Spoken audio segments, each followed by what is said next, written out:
નમો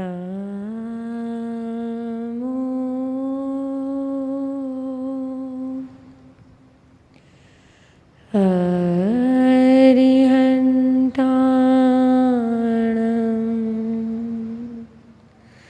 નમો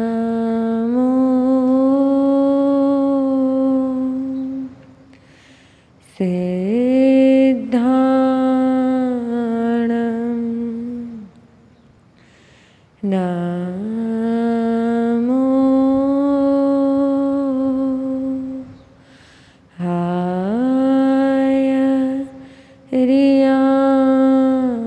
હયરિયાણં નમો ઉવાઝાયાણં નમો લોય સવસાહુણં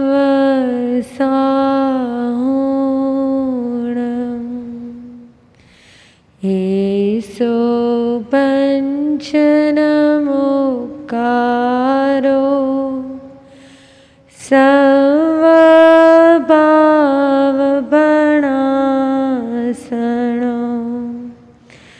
મંગલાણં ચ સવેસિં પડમં હવૈ મંગલં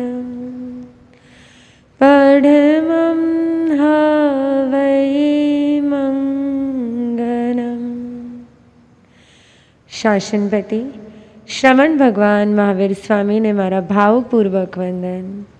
અસીમ ઉપકારી રાષ્ટ્રસન પરમ ગુરુદેવના ચરણોમાં મારા ભાવપૂર્વક વંદન। સર્વ ઉપકારી ગુરુ ભગવંતો તથા મહાસતીજીને મારા ભાવપૂર્વક વંદન। Yesterday, Encyclopedia of Jainism we began with the letter P. And aje again, we are going to study one more new word which begins with the letter P. જ્યારે પણ ગૌતમ સ્વામી ભગવાન મહાવીર પાસે પ્રશ્ન પૂછવા જતા તો ભગવાનનું રિએક્શન શું રહેતું? ભગવાનનું રિએક્શન શું રહેતું? ક્યારે પણ ભગવાન શું એમ વિચારતા કે આ શું વારે ઘડે આવીને પ્રશ્ન પૂછે છે, હું ડિસ્ટર્બ થાઉં છું, કંટાળી જતા ક્યારેય ભગવાન મહાવીર? કે હંમેશા એમની જિજ્ઞાસાનું સમાધાન ઓલવેઝ એમને આપતા। રાધર જ્યારે પણ આપણે કોઈ સત્પુરુષ કે જ્ઞાનીના દર્શન કરવા જઈએ અને આપણે પ્રશ્ન ન પૂછીએ ને, પ્રશ્ન ન પૂછીએ કે આપણી જિજ્ઞાસા ન મેળવીએ ને, તો હંમેશા એક પ્રોબ્લેમ હોવો જોઈએ। સપોઝ આપણને જ્ઞાની પાસે જઈને પણ જો કંઈ પ્રશ્ન નથી ઉદ્ભવતા તો એ પ્રોબ્લેમ છે, પણ ક્યારે પણ જ્ઞાની પાસે જઈને પ્રશ્ન પૂછવો એ તો હંમેશા એક સાધકની ભાવના હોવી જોઈએ। હંમેશા વધારે ને વધારે હું કેવી રીતે મેળવી શકું, વધારે ને વધારે હું કેવી રીતે જ્ઞાન મેળવી શકું, મારી જિજ્ઞાસાને વ્યક્ત કરી શકું, એ ઓલવેઝ એ જ્ઞાની પાસે જઈને એક શિષ્ય હૃદયની ઝંખના હોવી જોઈએ, એક શિષ્ય હૃદયની ઝંખના હોવી જોઈએ। અને એવી જ રીતે ઓલવેઝ ગૌતમ સ્વામી ભગવાન મહાવીરને નાના નાના પ્રશ્ન પૂછીને સમાધાન મેળવતા, જે બધી જ વસ્તુઓ આપણા આગમમાં દર્શાવેલી છે। અને એવો જ એક પ્રશ્ન ગૌતમ સ્વામીએ ભગવાન મહાવીરને પૂછ્યો, અને એ હતો કે પચકાણથી જીવને શું લાભ થાય છે?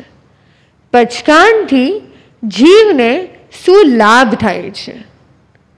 હવે પચકાણથી શું લાભ થાય છે એ જાણવા માટે સૌથી ફર્સ્ટ ક્વેશ્ચન જો તમને ઉદ્ભવવો જોઈએ એ છે પચખાણ કેમ કરવાના? પચખાણ એટલે શું? આપણને ઓલવેઝ એક બ્રોડર ટર્મ્સમાં ખબર હોય, એકાશનાના પચખાણ, ઉપવાસના પચખાણ, બિયાસનાના પચખાણ, ચોવિયારના પચખાણ. પણ એનાથી આગળ વધીને પચખાણ એટલે શું એ ક્યારેય આપણે ડિટેલમાં જાણવાનો પ્રયત્ન નથી કર્યો, અથવા કયા કયા પ્રકારના પચખાણ હોય કે જીવને પચખાણથી શું લાભ થાય છે. 3 વર્ડ્સ છે: આશ્રવ, સંવર અને નિર્જરા. ગઈકાલે મેં તમને જણાવ્યું હતું કે જૈનિઝમનો બેઝ છે 9 તત્વ: જીવ, અજીવ, પુણ્ય, પાપ. અને એમાંથી 3 વર્ડ છે: આશ્રવ, સંવર અને નિર્જરા. જીવ જ્યારે કોઈ પણ ક્રિયા કરે છે, કોઈ પણ એક્શન કરે છે, કોઈ પણ વસ્તુ કરે છે તો શું થાય છે? ક્રિયા કરવી એટલે કર્મોનું આવવું. ક્રિયા એટલે જેવી તમે કોઈ એક્શન કરો છો એટલે ઓટોમેટિકલી કર્મો આવે છે. એટલે ક્રિયા કરવી એટલે કર્મોને આપણે આમંત્રણ આપી રહ્યા છે.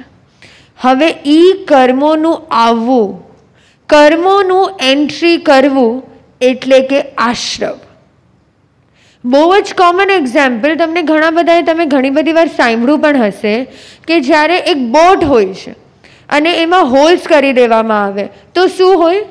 એમાં પાણી આવતું રહે, આવતું રહે, આવતું રહે, આવતું રહે. પણ જો હું એને પાણી બહાર કાઢવા માટે એક બીજો હોલ કરું તો શું છે? પાણી જવાનું છે કે વધારે પાણી આવવાનું છે? ઓટોમેટિકલી વધારે પાણી આવવાનું છે. એવી રીતે આશ્રમના જેટલા પણ સ્થાન વધારે, જેટલા પણ કારણ વધારે, એટલું જ વધારે કર્મોનું આવવું વધારે. સમજાય છે બધાને? કે જેટલા પણ કર્મોનું આવવું વધારે એટલા આશ્રવના સ્થાન વધારે. એટલે કે કોઈ પણ વસ્તુનું એન્ટ્રી લેવું એ છે આશ્રવ તત્વ. હવે જ્યારે પાણી આવી ગયું છે ત્યારે તમે બીજો હોલ ન કરતા પેલા હોલને એટલે પાણીને આવતા અટકાવવું. પાણીને આવતા અટકાવવું એટલે કે હોલને બંધ કરવો. હોલને બંધ કરવો છે સંવર તત્વ. છે સંવર. અને હવે જ્યારે હું નવા કર્મોને આવતા અટકાવું છું, હું નવા પાણીને નાવમાં આવતા અટકાવું છું, એટલે હવે મારો 3rd સ્ટેપ આવે છે અને છે કે જૂનું જેટલું પણ પાણી આવી ગયું છે એને બહાર કાઢવું. એને બહાર કાઢવું એટલે છે નિર્જરા. છે નિર્જરા. એટલે કે પાસ્ટમાં જેટલા પણ કર્મો એન્ટ્રી લઈ ચૂક્યા છે, જેટલા પણ કર્મો આવી ગયા છે, એને સ્ટોપ કરવા, એને અટકાવવા હતું સંવર. પણ આવી ગયા છે અને હવે એને બહાર કાઢવા છે નિર્જરા. ધર્મ શું છે આમાં? ધર્મ શું છે? આશ્રવ ધર્મ છે, સંવર ધર્મ છે કે નિર્જરા ધર્મ છે? ધર્મ શું છે? ધર્મ શું છે? આ 3 ક્રિયામાંથી ધર્મ શું છે? કોઈ લાઈવમાંથી પણ કહી શકશે? આ 3 ક્રિયા, ફર્સ્ટ વોઝ આશ્રવ, સંવર અને નિર્જરા. આ 3 ક્રિયા કરી. આશ્રવ એટલે કર્મોનું આવવું. શું ધર્મ છે? અધર્મ છે. સંવર એટલે કે આવતા કર્મોને અટકાવવા એટલે કે સ્ટોપ કરવું. શું ધર્મ છે? અને આવેલા કર્મોને હવે બહાર કાઢવા એટલે કે 3rd નિર્જરા. શું ધર્મ છે? ભગવાને કીધું છે કે આશ્રવ અધર્મની ક્રિયા છે. એટલે કે આપણને ખબર જ છે કે આપણે કાર્યો કરશું એટલે આપણે કર્મને અટ્રેક્ટ કરશું એટલે અધર્મ છે. પણ ભગવાને સંવર અને નિર્જરા એટલે આવતા કર્મને, ન્યૂ કર્મને આવતા અટકાવવા અને આવેલા કર્મને બહાર કાઢવા એને નિર્જરા કહ્યું છે. એટલે 2 વસ્તુ ધર્મ છે. 2 વસ્તુ ધર્મ છે. આ બધી વસ્તુમાં પચખાણનો શું રોલ છે? આ બધી જ વસ્તુમાં પચખાણનો શું રોલ છે?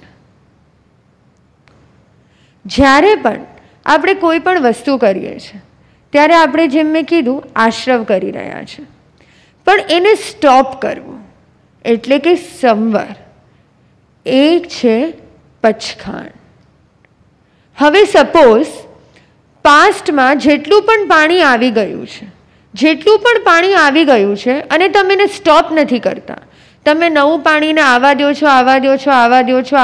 છો. નવું પાણી જ્યાં સુધી આવે છે ત્યાં સુધી આપણે કર્મબંધ કરતા રહેવાના છે. પણ જેવું આપણે સંવર કરીએ છીએ, એટલે જેવું આપણે હોલને બંધ કરીએ છીએ, એટલે આપણે નવા પાણીને આવતા અટકાવી દઈએ છીએ. પણ જો નવા પાણીને આવતા અટકાવી દઈએ છીએ, પણ જો જૂના પાણીને બહાર જ નથી કાઢતા, એટલે આપણે નિર્જરાનું જ કાર્ય નથી કરતા, તો શું થવાનું છે? તો આપણા કર્મબંધ તો ચાલુ જ રહેવાના છે. એવી જ રીતે પાસ્ટમાં જો તમે કોઈ પણ કાર્ય કરેલું છે, કે સપોઝ તમે કોઈ પણ ફેક્ટરી ઓપન કરી છે, કે તમે કોઈ પણ હિંસાનું કાર્ય પાસ્ટમાં કરી લીધું છે, આ ભાવમાં નહીં પણ ગયા ભાવમાં તમે કેટલાય કાર્યો કરીને હિંસા, જૂઠ, ચોરી, કપટ, એ બધા જ કાર્યો કરી દીધા છે, પણ જો એ બધાને હવે તમે ક્ષય નથી કરતા, એ બધાને તમે સ્ટોપ નથી કરતા, તો શું થાય છે? તો એ પાણી એટલે એ નાવ તમારી પાણીમાં ડૂબી જવાની કે એમને એમ રહેવાની છે? એ ડૂબી જવાની છે. એટલે હવે આવે છે પચખાણનો રોલ. આપણે કહીએ કે હું કાંઈ કરતી નથી, તો મારે પચખાણ લેવાની શું જરૂર? મેં ભાવથી નક્કી કરી લીધું છે ને કે હું કાંઈ નહીં કરું, તો પચખાણ લેવાની શું જરૂર? અને એવું પણ હોય કે આપણે ઘણી બધી વાર ધર્મ ક્ષેત્રમાં આવતા અટકી જતા હોય, બિકોઝ આપણા માઇન્ડમાં ઓલવેઝ એક સાયકોલોજી હોય કે ત્યાં જશું ને એટલે આપણને બધા પચખાણ આપી દેશે, ત્યાં જશું ને એટલે આપણને કનમૂળના પચખાણ આપી દેશે, આપણે મહારાજ સાહેબ મહાસતીજી પાસે જશું ને એટલે બધો ત્યાગ કરાવી દેશે. આવી એક હ્યુમન સાયકોલોજી કે એક મેન્ટાલિટીના કારણે આપણે બધા ધર્મ ક્ષેત્રમાં જતા અટકી જતા હોઈએ છીએ. અને ઘણા બધા યંગસ્ટર્સ આ રીઝનથી ધર્મ ક્ષેત્રમાં પ્રવેશ નથી કરતા. ખાલી એક વર્ડ, કયો વર્ડ? પચખાણ. ખાલી એક વર્ડ, એ કયો વર્ડ છે? પચખાણ. પણ એવું હોવું જોઈએ કે ન હોવું જોઈએ? જીવને પચખાણ કરવાથી શું લાભ પ્રાપ્ત થાય છે? જેમ મેં તમને કીધું કે તમે સપોઝ ગયા ભાવમાં બહુ બધા એવા કર્મો કરીને આવ્યા છો, પણ જો તમે એને સ્ટોપ જ નથી કરતા, તો શું થાય છે? તો ત્યાં સુધી તમે કન્ટિન્યુઅસલી એ કર્મ બંધની ક્રિયામાં લાગેલા છો. તમને એ પાસની હર એક એક્ટિવિટીની રાવી રૂપે તો કર્મની એક્શન લાગે જ છે. કન્ટિન્યુઅસલી એ તમારી સાથે જોડાયેલું જ રહે છે. એટલે આપણે એ સમજવાનું છે કે ભલે આપણે કોઈ યુઝ નથી કરતા, ભલે આપણે આ વસ્તુની ક્રિયા નથી કરતા, ભલે આપણે કંઈ વાપરતા પણ નથી, પણ એ પચખાણ આપણા આવતા કર્મને સ્ટોપ તો કરે જ છે. આપણા આવતા કર્મને સ્ટોપ તો કરે જ છે. એક્ઝામ્પલ, એક રૂમ છે. હવે એ રૂમના દરવાજા ખુલ્લા છે, તો જ્યાં સુધી ખુલ્લા છે ડસ્ટ આવતી જ રહેવાની છે, આવતી જ રહેવાની છે, આવતી જ રહેવાની છે. જ્યાં સુધી તમે એ ડોરને બંધ નહીં કરો, જ્યાં સુધી તમે એ ડોરને બંધ નહીં કરો, ત્યાં સુધી એ ડસ્ટ આવતી જ રહેવાની છે. પણ સપોઝ તમે જેવી એ ડોર્સને ક્લોઝ કરી દીધા, એ વિન્ડોઝને ક્લોઝ કરી દીધી, તો ડસ્ટ સ્ટોપ થઈ જાય છે કે નથી થઈ જતી? થઈ જાય છે, ઓટોમેટિકલી બંધ થઈ જાય છે. પછી તમારે ખાલી થર્ડ સ્ટેપ ફોલો કરવાનો રહે છે કે જે જૂની આવેલી ડસ્ટ છે એને તમારે બહાર કાઢવાની છે. એ જૂની આવેલી ડસ્ટને બહાર કાઢવાની છે. એવી જ રીતે પચખાણ એની જ માટે કરવાના છે કે તમે તમારા આવતા પાસ્ટ કર્મોને સ્ટોપ કરી દો, આવતા પાસ્ટ કર્મોને સ્ટોપ કરી દો, અને કરંટમાં જેટલી પણ ક્રિયા કરો છો એને પણ તમે એક બ્રેક આપી દો, એને પણ તમે એક બ્રેક આપી દો. એટલે પાપ પ્રવૃત્તિથી અટકવા માટે, પાપની પ્રવૃત્તિથી અટકવા માટે જીવ પચખાણ લેતો હોય છે, જીવ પચખાણ લેતો હોય છે. હવે તમે એ ડોર બંધ કરી દીધો, તમે એ ડોર બંધ કરી દીધો અને તમારા ઘરમાં આવતી ડસ્ટ સ્ટોપ થઈ ગઈ. પણ સપોઝ પવન બહુ જોરથી આવી ગયો, એક બહુ મોટું સાયક્લોન આવી ગયું, તો જ્યાં સુધી તમે એ ડોરને લોક નહીં કર્યો હોય તો એ ડોર પોતાની મેળે ખુલી જશે કે નહીં ખુલી જાય? એ ડોર પોતાની મેળે ખુલી જશે કે નહીં ખુલી જાય? તો તમારે તમારા ડોરને લોક કરવું, તમારા ઘરના ડોરને લોક કરવું એટલે પચખાણ ગ્રહણ કરવા, એટલે કે પચખાણ ગ્રહણ કરવા. પછી કોઈ પણ સુનામી આવે, કોઈ પણ સાયક્લોન આવે તો પણ એ જો એકદમ ટાઈટલી ક્લોઝડ હશે તો શું તમારા ઘરમાં એ ડસ્ટ આવી શકશે કે નહીં આવી શકે? આવી શકશે? નહીં આવી શકે. એવી જ રીતે સપોઝ આપણે નક્કી કરી લીધું છે કે મારા ભાવથી આજે મને ઉપવાસ કરવો છે, આજે મને કોઈ આહાર નથી કરવો, આજે મને કોઈ આહાર ગ્રહણ નથી કરવો. પણ એવું બને કે તમારા બધા ફ્રેન્ડ્સ આવી જાય, તમારી આસપાસવાળા આવી જાય, તમારા રિલેટિવ્સ આવી જાય અને કહો કે આજે ખાઈ લે ને કાલે કરજે, આજે તું આ કરી લે ને કાલે કરજે, કાલનું કાલે જોશું, આજે તું આ મસ્તી મજાની જિંદગી જીવી લે. તો શું થાય? તમારા સાઈડથી ડોર તો બંધ થઈ ગયો છે, પણ એક સાયક્લોન આવ્યો કે એક પવનનું જોરથી વાવાઝોડું આવ્યું એટલે તમારો ડોર ઓપન થઈ ગયો. એટલે શું થઈ ગયું? તમે તમારા ભાવોથી, તમારા કરેલા સંકલ્પથી વિચલિત થઈ ગયા. શું થઈ ગયા? વિચલિત થઈ ગયા. પણ જો ડોરને કડી મારી દીધી હોત, ડોરને લોક કરી દીધો હોત તો શું એ ડસ્ટ આવી શકત અંદર? નો આવી શકત. એવી જ રીતે જો તમે કોઈ પણ વસ્તુનો ત્યાગ કર્યા પછી એના પચખાણ ગ્રહણ કરી લ્યો છો તો શું તમારા સંકલ્પોથી તમે વિચલિત થઈ શકો કે ન થઈ શકો? થઈ શકો કે ન થઈ શકો? Because it is a very simple human psychology કે આપણને કોઈ થોડીક પણ લાલચ આપે ને, કોઈ થોડુંક પણ આપણને ફોસલાવી દે ને તો આપણે પીગળી જઈએ, તો આપણે અધર્મ કરતાં અટકીએ નહીં. કેમ કે સંસારમાં ધર્મના નિમિત્તો બહુ ઓછા છે અને અધર્મના નિમિત્તો બહુ વધારે છે. એટલે જ્યાં સુધી તમારું ધર્મનું નિમિત્ત સ્ટ્રોંગ નથી, એક આત્મા માટે અધર્મની ક્રિયામાં જવું બહુ જ ઇઝી હોય છે, બહુ જ ઇઝી હોય છે. એટલે જ ભગવાને પચખાણ કરવા માટે કીધું છે, એટલે જ ભગવાને પચખાણ કરવા માટે કીધું છે. એનાથી આગળ વધીને હજી એક વસ્તુ કે સપોઝ તમે કોઈ પણ વસ્તુના પચખાણ નથી ગ્રહણ કરતા, કોઈ પણ વસ્તુના પચખાણ તમે ગ્રહણ નથી કરતા, પણ તમે ભાવથી નક્કી કરો છો કે મને આમ નથી કરવું, મારે આટલી મર્યાદા કરી લેવી છે, કે મારે આટલો સમય સુધી ધ્યાનમાં રહેવું છે, આટલો સમય સુધી મારે સંસારથી ડિસ્કનેક્ટ થઈ જવું છે. પણ જો તમે એ પ્રતિજ્ઞા નથી લેતા તો સંસારમાં થતી દરેક ક્રિયાનું પાપ તમને લાગે છે. એક્ઝામ્પલ કે તમે મનથી નક્કી કર્યું કે મને આજે આખા દિવસમાં કનમૂળ નથી વાપરવું, તમે નક્કી કર્યું કે આજે મને આખા દિવસમાં ખાલી 3 to 4 pairs ઓફ ક્લોથ્સ કે આખા મહિનામાં 3 to 4 pair of clothes use કરવા છે, પણ તમે એની કોઈ પ્રતિજ્ઞા નથી લેતા, તમે એના કોઈ પચખાણ નથી લેતા. પણ આખી દુનિયામાં બનતા ક્લોથ્સ, હર એક ફેક્ટરીમાં બનતા ક્લોથ્સમાં જેટલા કર્મો લાગે ને એ બધા જ કર્મોનું કારણ તમે પણ એક બનો છો. એટલે એ બધા જ કર્મો તમે પણ અટ્રેક્ટ કરો છો. આનો મિનિંગ એ થાય છે. એટલે કે સપોઝ તમે નક્કી પણ કરી લીધું કે તમે 4 પેર ઓફ ક્લોથ્સ વાપરશો, પણ આખા મહિનામાં તમે એના કોઈ પચખાણ નથી ગ્રહણ કરતા, તો આખા મહિનામાં આખી દુનિયામાં જેટલી પણ ફેક્ટરી ક્લોથ્સ બનાવે છે અને જેટલા પણ ક્રિયાઓ અને કર્મ ત્યાં લાગે છે એ બધા જ કર્મો તમને પણ લાગે છે.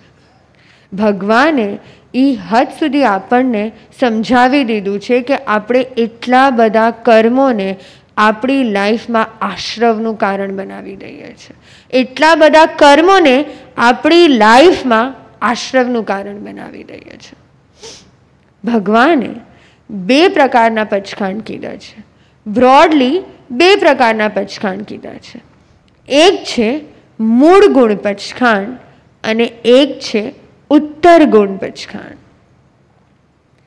મૂળ ગુણ પચખાંડ એટલે શું?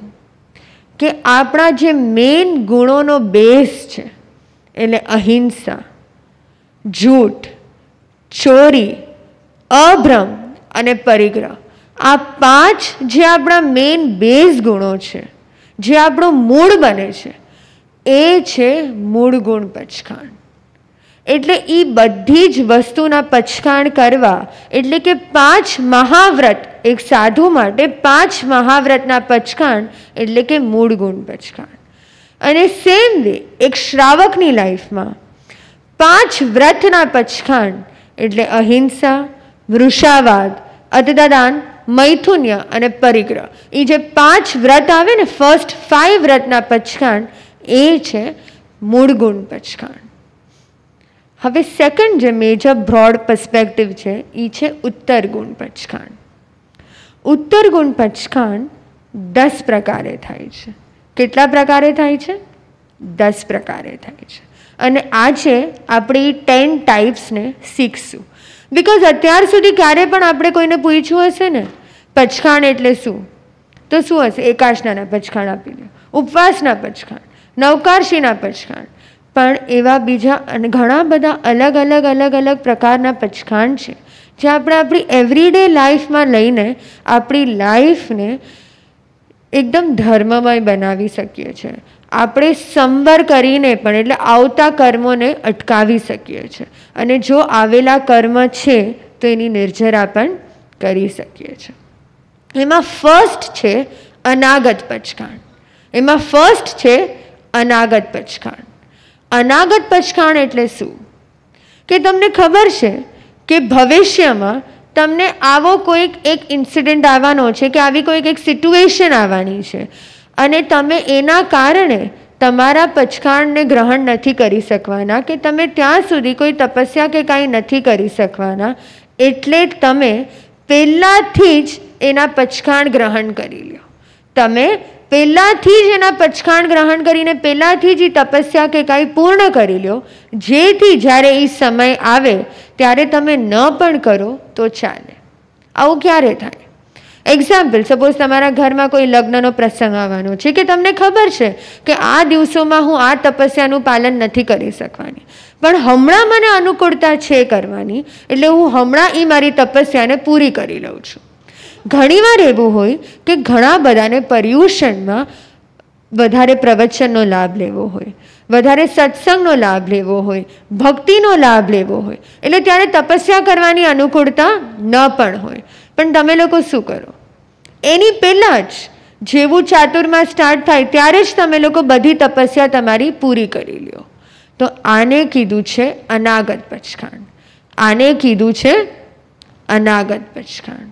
એટલે તમને ખબર છે કે સપોઝ આવતા વર્ષે આ આવવાનું છે, આ સિચ્યુએશન છે, આ પરિસ્થિતિ સર્જવાની છે, તો હું એના પહેલાંથી જ તપસ્યા કરીને હમણાં જ્યારે મને સમયની અનુકૂળતા છે ત્યારે હું એના પચખાંડ ગ્રહણ કરી લઉં. સેકન્ડ આવે છે અતિક્રાંત પચખાંડ. સેકન્ડ આવે છે અતિક્રાંત પચખાંડ.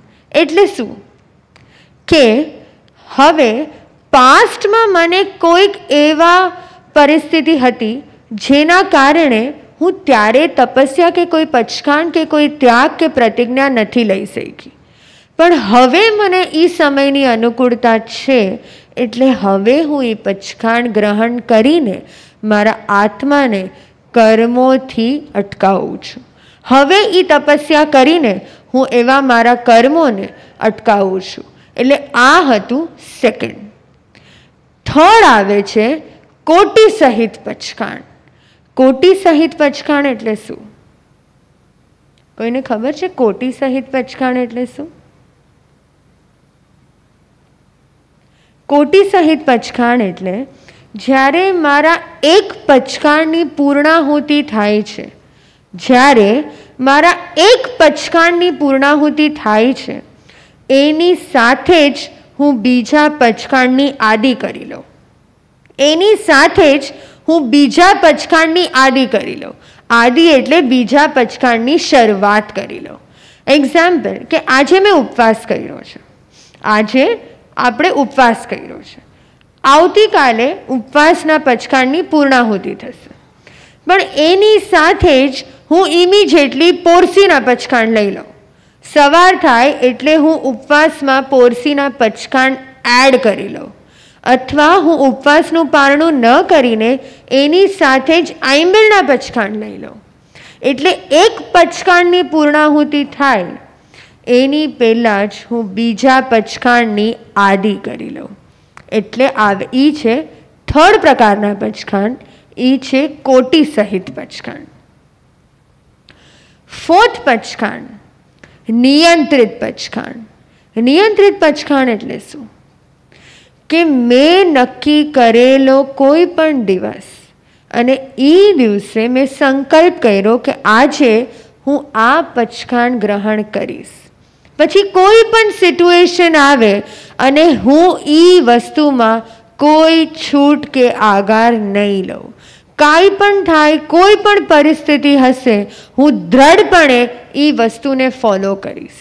એટલે થર્ડ છે નિયંત્રિત પચખાણ. એવું ઘણી બધી વાર થયું હતું કે ઘણા બધાનો વર્ષિતપ હોય. વર્ષિતપ એટલે શું? 1 વર્ષ લાંબી પ્રતિજ્ઞા હોય, 1 વર્ષ લાંબી તપસ્યા હોય. હવે 1 વર્ષ દરમિયાન એવી ઘણી બધી પરિસ્થિતિ આવે કે તમારે તમારા પચખાણને બ્રેક કરવાની સિચ્યુએશન આવી જાય, પણ તમે અડગ રહીને, તમે સ્ટ્રોંગ રહીને કોઈ પણ સિચ્યુએશનમાં એ પચખાણ ન પૂરા કરો. એટલે કે એવું ઘણી બધી વાર બન્યું હતું કે હમણાં લાસ્ટ 2 યર્સમાં જ્યારે કોરોના બહુ હેવી થઈ ગયું હતું ત્યારે ઘણા બધાનો વર્ષિતપ ચાલુ હતો, ઘણા બધાનો વર્ષિતપ ચાલુ હતો. પણ now when they got affected with corona, એવી ઘણી બધી સિચ્યુએશન આવી કે હવે મારે મારો વર્ષિતપ બ્રેક કરવો પડશે. પણ એવા ઘણા બધા હતા જેને કોરોનાની પરિસ્થિતિમાં પણ પોતાનો વર્ષિતપ ન બ્રેક કરીને સ્ટ્રોંગ અને અડગ મનોભાવથી પોતાના પચખાણમાં દ્રઢ રહીને પોતાની તપસ્યાને કેરી ફોરવર્ડ કરી. આ હતું નિયંત્રિત પચખાણ. આ હતું નિયંત્રિત પચખાણ. હવે નેક્સ્ટ આવે છે સાગાર અને અનાગાર પચખાણ. સાગાર એટલે આગાર સહિતના પચખાણ, એટલે છૂટ સહિતના પચખાણ. એટલે શું? કે સપોઝ મેં આજે એક પ્રતિજ્ઞા લીધી છે. ગુરુદેવ ઘણી બધી વાર એક પચખાણ આપે કે 1 મહિના સુધી તમારે આ પચખાણ કરવાના, પણ એ 1 મહિનામાં 10 દિવસ કે 5 દિવસની છૂટ, કે સપોઝ તમે ભૂલી ગયા કે તમારાથી કંઈ ભૂલ થઈ ગઈ, તમારાથી કંઈક રહી ગયું કે તમારાથી ન ફોલો થયું, તો એટલા છૂટ, એટલે 1 મહિનામાં 5 દિવસની છૂટ, એટલે કે આગાર સહિતના પચખાણ. અને એક છે અનાગાર પચખાણ, એટલે એક પણ પ્રકારની છૂટ લીધા વગરના પચખાણ. એટલે તમે તમારા સંકલ્પને દ્રઢતાપૂર્વક એનું પાલન કરવું. એટલે કે સપોઝ 1 મહિનો તમારું ટ્રાયલ ફિનિશ થઈ ગયું અને 1 મહિના પછી હવે કોઈ પણ છૂટ વગર તમે દ્રઢતાપૂર્વક તમારા આ કનમૂળના પચખાણને કે તમારી આ પ્રતિજ્ઞાને, તમારા આ ત્યાગને આગળ વધારશો. એ હતું અનાગાર પચખાણ. પછી આવે છે પરિમાણકૃત પચખાણ. પરિમાણકૃત પચખાણ એટલે શું? પરિમાણકૃત પચખાણ એટલે કે કોઈ પણ વસ્તુની એક મર્યાદા રાખવી. એટલે કે સપોઝ તમે લોકો ક્યાંય પણ આખા દિવસમાં નક્કી કરો કે અમે ખાલી દિવસમાં 30 દ્રવ્યને ગ્રહણ કરશું. જ્યારે અમે લોકો જ્યારે ભોજન ગ્રહણ કરશું તો આખા દિવસમાં જ્યારે પણ આહાર ગ્રહણ કરશું ત્યારે ટોટલ 30 દ્રવ્યોની મર્યાદા સહિત જ ગ્રહણ કરશું. એટલે આખા દિવસમાં જ્યારે તમારી સામે આટલા બધા પદાર્થો છે, આટલી બધી આહારની વસ્તુઓ છે, પણ તમે એને લિમિટ કરી દો છો. તમે એને લિમિટ કરી દો છો. એટલે મોર્નિંગમાં 4-5 દ્રવ્ય વાપરીશ, બપોરે 10 દ્રવ્ય વાપરીશ, ફરી બપોરે બીજા 2-3 દ્રવ્ય વાપરીશ અને સાંજે ફરી 10 દ્રવ્ય વાપરીશ. એટલે ટોટલ મળીને હું આખા દિવસમાં ખાલી 30 દ્રવ્યથી વાપરીશ, એનાથી વધારે હું નહીં વાપરું. આનાથી શું થાય? આનાથી શું થાય? આપણી વૃત્તિઓ ઉપર એક કંટ્રોલ આવી જાય. આપણી વૃત્તિ ઉપર એક કંટ્રોલ આવી જાય. બિકોઝ આપણને આદત હોય કે મે બી ડાઇનિંગ ટેબલ પર જેટલું પણ પડ્યું છે તમે જઈને ક્યારે પણ ઓપન કરીને વાપરી લ્યો. પણ આ અગર તમારે ખબર છે કે મારે દિવસમાં 30 જ દ્રવ્ય વાપરવાના છે, તો ઓટોમેટિકલી એક કંટ્રોલ આવશે કે નહીં આવે? ઓટોમેટિકલી એક કંટ્રોલ આવશે કે નહીં આવે? સાંજે જ્યારે તમારી સામે 10 આઈટમ છે, તમને ખબર છે કે મારે તો ખાલી 5 જ આઈટમ વાપરવાની છે, તો ક્યારેક ગુરુદેવ એવી પણ આજ્ઞા આપે. હમણાં રિસેન્ટલી આ ચાતુર્માસમાં થોડાક દિવસ પહેલાં અમને બધાને ગુરુદેવે એવી આજ્ઞા આપી હતી કે તમે બધા જ ખાલી 27 કવલ 27 મોસલ્સ ઓફ ફૂડ ગ્રહણ કરી શકો ને એટલી જ ગોચરી વાપરવી.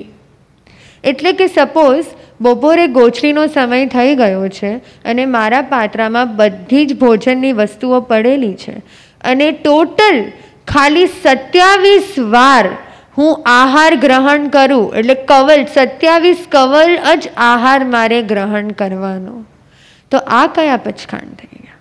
આને શું કહેવાય? પરિમાણકૃત પચખાંડ. આને શું કહેવાય છે?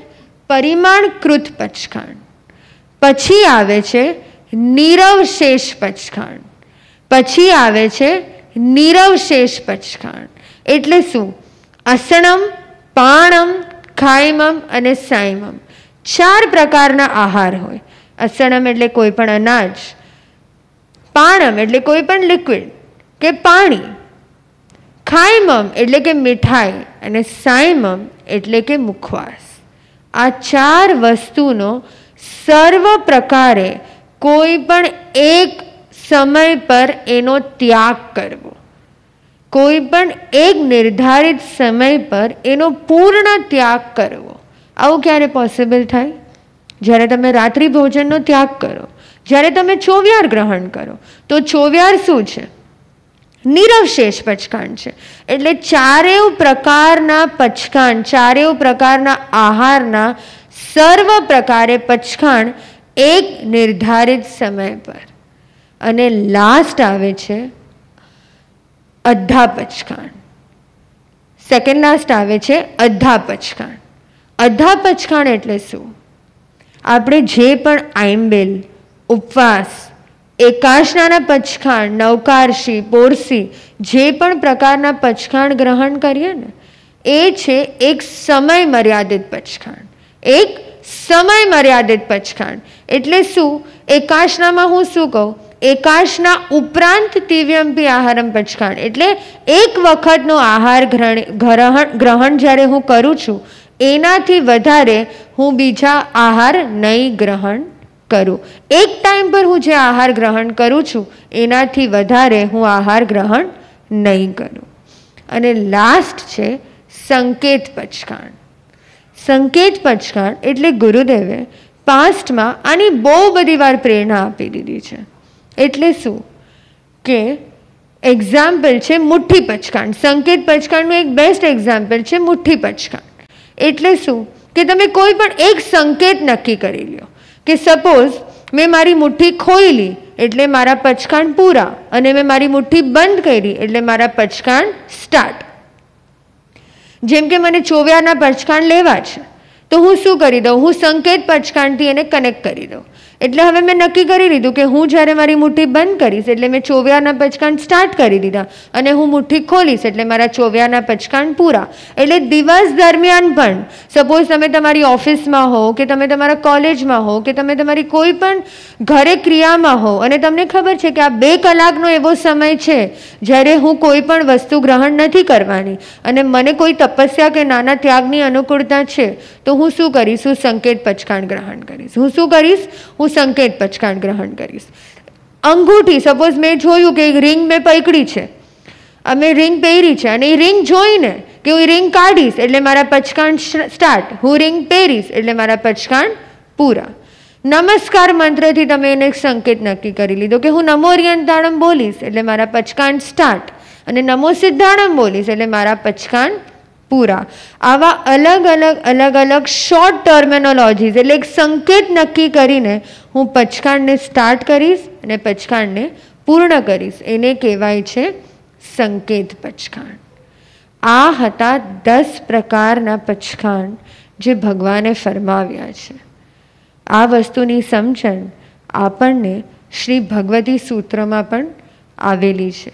એટલે કે જ્યારે પણ આપણે કોઈ પણ પ્રતિજ્ઞા ગ્રહણ કરીએ, આપણે કોઈ પણ ત્યાગ ગ્રહણ કરીએ અને આપણને લાગે કે પચકાણ લેવાથી શું ફાયદો, પણ આપણને ખબર હોવી જોઈએ કે જો હું એક પચકાણ કે એક પ્રતિજ્ઞા ગ્રહણ કરું છું એનો મતલબ હું મારા ડોરને લોક કરી દઉં છું. હું મારા ડોરને લોક કરી દઉં છું. પછી કોઈ પણ સિચ્યુએશન આવે તો જો ડોર ખાલી બંધ કરેલો હશે ને તો એ કોઈ પણ ખોલી શકશે, પણ જો ડોરને લોક કરેલો હશે ને તો મારા સિવાય જ્યાં સુધી હું પોતે વિચલિત નથી થતો ત્યાં સુધી હું ડોરને ઓપન નથી કરી શકતો.